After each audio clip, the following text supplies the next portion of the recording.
দশম শ্রেণীর প্রিয় ছাত্রছাত্রীরা, আজ আমি ভৌত বিজ্ঞান বিষয়ের চলতরিত অধ্যায়ে রোধের শ্রেণী ও সমান্তরাল সমবায় এই বিষয়টা নিয়ে আলোচনা করব। এর আগে আমি বিভিন্ন পার্টে যে আলোচনাগুলো করেছি সেগুলো তোমরা প্রথম থেকে পরপর দেখে আসবে, তাহলে এটা বোঝা তোমাদের সুবিধা হবে। রোধের শ্রেণী ও সমান্তরাল সমবায়। রোধের সমবায় বলতে কি বুঝবো? যদি কোনো বর্তনীতে একাধিক রোধ থাকে তখন সেই রোধের সমষ্টিটাকে বলা হবে রোধের সমবায়। যেমন এখানে একটা বর্তনীর অংশ দেখানো হয়েছে। এই বর্তনীর এই অংশতে R1, R2 এবং R3 মানের তিনটি রোধ রয়েছে, তাহলে এটি একটি রোধের সমবায়। এখানে এই বর্তনীর অংশে R1, R2, R3 তিনটি রোধ রয়েছে, এটা একটা রোধের সমবায়। আবার এই বর্তনীতেও R1, R2, R3 তিনটি রোধ রয়েছে, এও রোধের একটা সমবায়। এখন প্রথম সমবায়টার ক্ষেত্রে একটা রোধের শেষ প্রান্তটা দ্বিতীয় রোধের প্রথম প্রান্তর সঙ্গে, আবার দ্বিতীয় রোধের শেষ প্রান্ত তৃতীয় রোধের প্রথম প্রান্তের সঙ্গে যুক্ত আছে, অর্থাৎ রোধগুলো সব পরপর যুক্ত রয়েছে। এই সমবায়টাকে আমরা বলবো রোধের শ্রেণী সমবায়। এক্ষেত্রে দ্বিতীয় ছবিটির ক্ষেত্রে তিনটে রোধের একটি করে প্রান্ত একটা নির্দিষ্ট বিন্দুতে যুক্ত আছে এবং অপর প্রান্তগুলো অপর একটি নির্দিষ্ট বিন্দুতে যুক্ত আছে। এক্ষেত্রে এই রোধের সমবায়টিকে বলা হবে সমান্তরাল সমবায়। আবার এই ক্ষেত্রে R1 এবং R2 এই দুটি রোধ সমান্তরাল সমবায়ে যুক্ত আছে। যেমন এখানে বললাম, দুটো রোধের একটি করে প্রান্ত একটা বিন্দুতে এবং অন্য প্রান্তগুলো আরেকটা বিন্দুতে যুক্ত আছে, এটা সমান্তরাল সমবায় রয়েছে। আবার এই দুটো মিলিয়ে যদি একটা রোধ ধরি, তার সাথে এই R3 রোধটা আবার পরপর যুক্ত আছে, অর্থাৎ শ্রেণী সমবায়ে যুক্ত আছে। সুতরাং এই সমবায়ের মধ্যে সমান্তরাল এবং শ্রেণী দুটো সমবায়ই আছে, তাই এই সমবায়কে বলা হবে রোধের মিশ্র সমবায়। এবার আমরা জানবো তুল্য রোধ বলতে কি বুঝি। এখানে যে দেখছো এই তিনটে রোধ রয়েছে একটা বর্তনীতে। এখন এই বর্তনীতে দুই প্রান্তের বিভব প্রভেদ যদি একই রেখে এই তিনটে রোধের পরিবর্তে অন্য একটি রোধকে ব্যবহার করি, যেমন এখানে ছবিটায় দেখানো হয়েছে, এই প্রান্ত আর এই প্রান্তের মধ্যে বিভব পার্থক্য VA মাইনাস VD, এ বিন্দুর বিভব VA, বি বিন্দুর বিভব VB, সি বিন্দুর বিভব VC, আর ডি বিন্দুর বিভব যদি VD হয়, তাহলে এ আর ডি বিন্দুর মধ্যে বিভব পার্থক্য হবে VA মাইনাস VD। ঠিক তেমনি এখানে এ আর ডি এর মধ্যে বিভব পার্থক্য VA মাইনাস VD, অর্থাৎ একই বিভব পার্থক্যের মধ্যে এই তিনটে রোধের পরিবর্তে এই একটি মাত্র রোধ ব্যবহার করেছি, তখন এই রোধটিকে বলা হবে এই তিনটি রোধের তুল্য রোধ। এটা শ্রেণী সমবায়ের ক্ষেত্রে তুল্য রোধ, তাই RS লিখেছি। এস হচ্ছে শ্রেণী সমবায়কে ইংরেজিতে বলা হয় সিরিজ কম্বিনেশন, সিরিজের এস। আবার এক্ষেত্রে এই তিনটে রোধের পরিবর্তে আমি এই RP রোধটাকে ব্যবহার করেছি। এই দু প্রান্তের বিভব প্রভেদ এ আর বি এর মধ্যে যা আছে, এটার মধ্যে বিভব প্রভেদ তাই আছে। শুধু বিভব প্রভেদ একই না, এখানে যা তড়িৎ প্রবাহিত হচ্ছে, এখানে যদি একই তড়িৎ প্রবাহিত হয়, তবে এই তিনটে রোধের পরিবর্তে এই যে রোধটাকে ব্যবহার করছি, এই রোধটাকে বলা হবে তুল্য রোধ সমান্তরাল সমবায়ের ক্ষেত্রে। এক্ষেত্রেও তাই, এই তিনটে রোধের পরিবর্তে এই রোধটি ব্যবহার করেছি। প্রান্তীয় বিভব প্রভেদ এক আছে এবং তড়িৎ প্রবাহ মাত্রাও দুটো বর্তনীতে একই রয়েছে। এক্ষেত্রে এই রোধটাকে বলা হবে শ্রেণী সমবায়ের ক্ষেত্রে তুল্য রোধ। ঠিক তেমনি এক্ষেত্রেও এই তিনটে রোধের পরিবর্তে আমি যদি আর একটা রোধ ব্যবহার করি যাতে প্রান্তীয় বিভব প্রভেদ একই থাকে এবং একই তড়িৎ প্রবাহিত হয়, তখন সেই রোধটিকে, এই তিনটে রোধের পরিবর্তে যে রোধটিকে ব্যবহার করব, সেই রোধটিকে বলা হবে এই সমবায়ের ক্ষেত্রে তুল্য রোধ। তাহলে তুল্য রোধ কাকে বলে?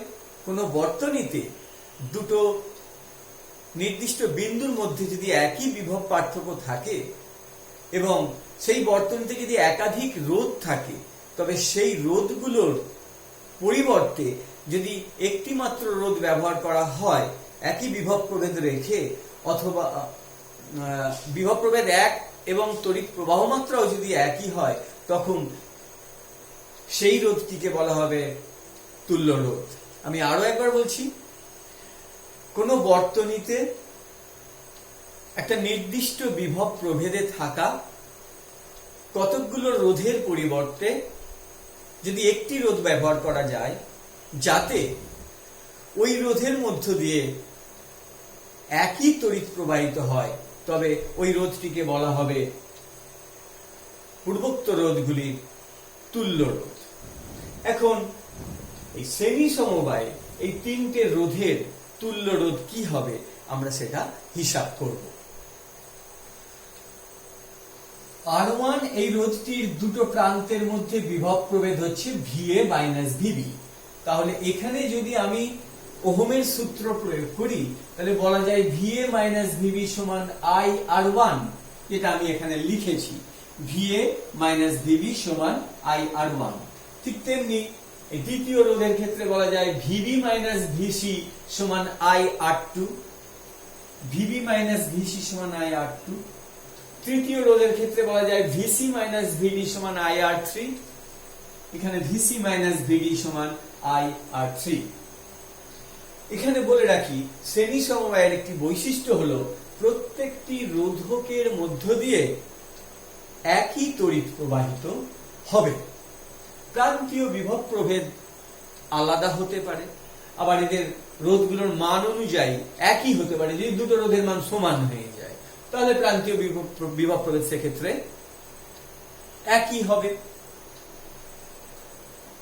এখন এই যে তিনটে সমীকরণ আমরা পেলাম, এই তিনটে সমীকরণকে যদি আমরা যোগ করে দিই তাহলে আমরা পাচ্ছি VA মাইনাস VD সমান I into R1 plus R2 plus R3।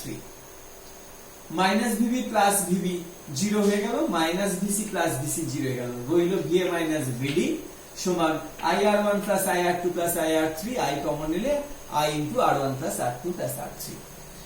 এবার এই তিনটে রোধের যে তুল্য রোধ RS, এখানে বর্তনীটাকে আলাদা করে দেখানো হয়েছে। এই RS এর ক্ষেত্রেও আমরা লিখতে পারি প্রান্তীয় বিভব প্রভেদ, আগেই বলেছি একই থাকবে, VA মাইনাস VD সমান IRS, VA মাইনাস VD সমান IRS। এখন এই সমীকরণটার বাঁ দিকে রয়েছে VA মাইনাস VD, এরও বাঁ দিকে VA মাইনাস VD, তাহলে আমরা বলতে পারি IRS সমান I into R1 plus R2 plus R3, যেটা এখানে লিখেছি IRS সমান I into R1 plus R2 plus R3। উভয় পক্ষকে I দিয়ে ভাগ করে দিলে হচ্ছে RS সমান R1 plus R2 plus R3। অর্থাৎ শ্রেণী সমবায়ের ক্ষেত্রে তুল্য রোধ হবে সমবায়ের অন্তর্ভুক্ত প্রত্যেকটি রোধের মানের সমষ্টির সঙ্গে সমান। এক্ষেত্রে যদি দুটো মাত্র রোধ থাকতো সেক্ষেত্রে সমীকরণটি হতো RS সমান R1 প্লাস R2। যদি চারটে থাকতো R1 plus R2 plus R3 plus R4 ইত্যাদি অনেকগুলো রোধকে আমরা ব্যবহার করতে পারি। শ্রেণী সমবায়ের ক্ষেত্রে তুল্য রোধের আরেকটি বৈশিষ্ট্য হচ্ছে এই তুল্য রোধের মান প্রত্যেকটি রোধের মানের থেকে বেশি হবে। অঙ্কের হিসেবেই দেখতে পাচ্ছ, রোধ যেহেতু ঋণাত্মক হতে পারে না, RS R1 এর থেকে বড় হবে, RS R2 এর থেকেও বড় হবে, RS R3 এর থেকেও বড় হবে। তাহলে শ্রেণী সমবায়ে তুল্য রোধ নির্ণয় করতে গেলে তোমাকে এই ফর্মুলাটি মুখস্থ রাখতে হবে। এবার চলে আসি সমান্তরাল সমবায়ের ক্ষেত্রে। সমান্তরাল সমবায়ের ক্ষেত্রে প্রত্যেকটি রোধের প্রান্তীয় বিভব প্রভেদ একই হবে, যেহেতু দুটো নির্দিষ্ট বিন্দুর মধ্যে প্রত্যেকটি রোধের দুই প্রান্ত যুক্ত আছে। সুতরাং প্রথম রোধটার ক্ষেত্রে আমরা লিখতে পারি VA মাইনাস VB সমান I1 R1, VA minus VB সমান I1 R1। এক্ষেত্রে মূল যে প্রবাহ I এসেছে, সেই I এসে এখানে তিনটে ভাগে ভাগ হয়ে গেছে। আমি তিনটে ভাগের প্রবাহ মাত্রার মানকে I1, I2, I3 ধরেছি। তাহলে I সমান হয়ে যাবে I1 plus I2 plus I3। এটা একটা সূত্র আছে, তোমরা বড় হয়ে পড়বে। কারশফের সূত্র বা কিরশফের সূত্র বলা হয়, সেখানে বলা হচ্ছে I সমান I1 plus I2 plus I3 হবে। বিস্তারিত আমি বললাম না। তাহলে প্রথম রোধের ক্ষেত্রে আমি পেলাম VA মাইনাস VB সমান I1 R1, অর্থাৎ I1 সমান VA minus VB by R1। দ্বিতীয় রোধটির ক্ষেত্রে আমরা বলতে পারি VA মাইনাস VB সমান I2 R2, সেটা আমি এখানে লিখেছি VA মাইনাস VB সমান I2 R2, অতএব I2 হবে VA minus VB divided by R2। তৃতীয় রোধটির ক্ষেত্রে প্রান্তীয় বিভব প্রভেদ VA মাইনাস VB, সুতরাং ওহমের সূত্র অনুসারে এখানে বলা যায় VA মাইনাস VB সমান I3 R3, এখানে লিখেছি VA মাইনাস VB সমান I3 R3, অতএব I3 সমান VA minus VB by R3। এই রোধগুলোর তুল্য রোধ হচ্ছে RP। এখানেও যদি আমরা আবার ওহমের সূত্র প্রয়োগ করি তাহলে বলা যায় VA মাইনাস VB সমান I ইনটু RP। আমি এখানে লিখেছি VA মাইনাস VB সমান I ইনটু RP। এখান থেকে I এর মান বের করে নিলাম, I সমান VA minus VB by RP। তাহলে I সমান I1 plus I2 plus I3। এই I1, I2, I3 এর মানগুলো আমি এখানে পেয়ে গেছি, এখান থেকে আমি বসিয়ে দিলাম। I এর জায়গায় এটা VA minus VB by RP সমান VA minus VB by R1 plus VA minus VB by R2 plus VA minus VB by R3।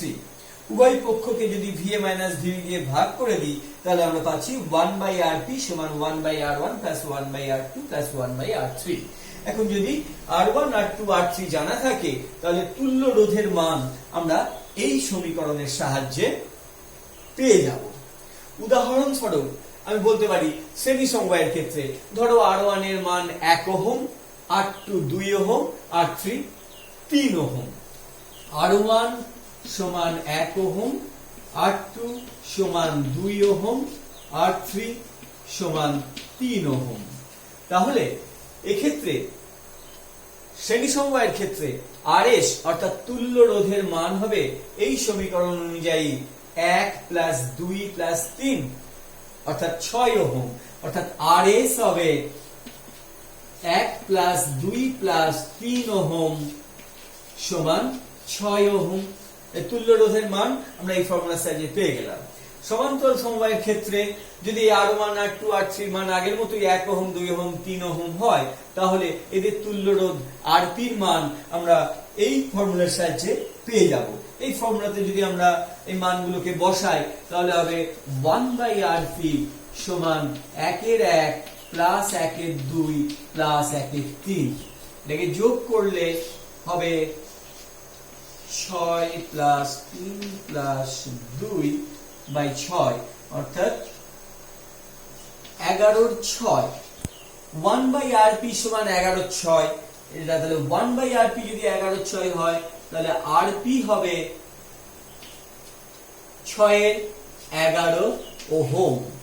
তাহলে তুল্য রোধের মান সমান্তরাল সমবায়ের ক্ষেত্রে হলো 6 এর 11 ওহম।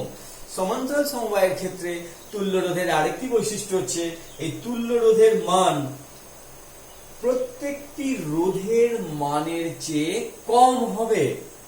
এখানে 6 এর 11 এটা 1 এর থেকেও কম, 2 এর থেকেও কম, 3 ওহমের থেকেও কম। তুল্য রোধের একটা বৈশিষ্ট্য। আর সমান্তরাল সমবায়ের ক্ষেত্রে প্রত্যেকটি রোধের প্রান্তীয় বিভব প্রভেদ একই হবে, আমি আগেই বলেছি। এই দুটো সূত্র প্রয়োগ করে আমি এই মিশ্র সমবায়ের ক্ষেত্রেও তুল্য রোধকে পরিমাপ করতে পারি। ধরো অন্য একটা উদাহরণ দিই, যদি R1 সমান 4 ওহম হয়, R2 সমান 6 ওহম হয় এবং R3 সমান 1.6 ওহম হয়, তাহলে এক্ষেত্রে তুল্য রোধ কি করে বের করব? না, প্রথমে R1 এবং R2 এই দুটো রোধ সমান্তরাল সমবায়ে রয়েছে, সুতরাং এই সূত্র প্রয়োগ করব। এখানে R3 নেই, এটা 4 ওহম আর এটা 6 ওহম, সুতরাং হবে 1 বাই RP সমান 1 এর 4 প্লাস 1 এর 6 সমান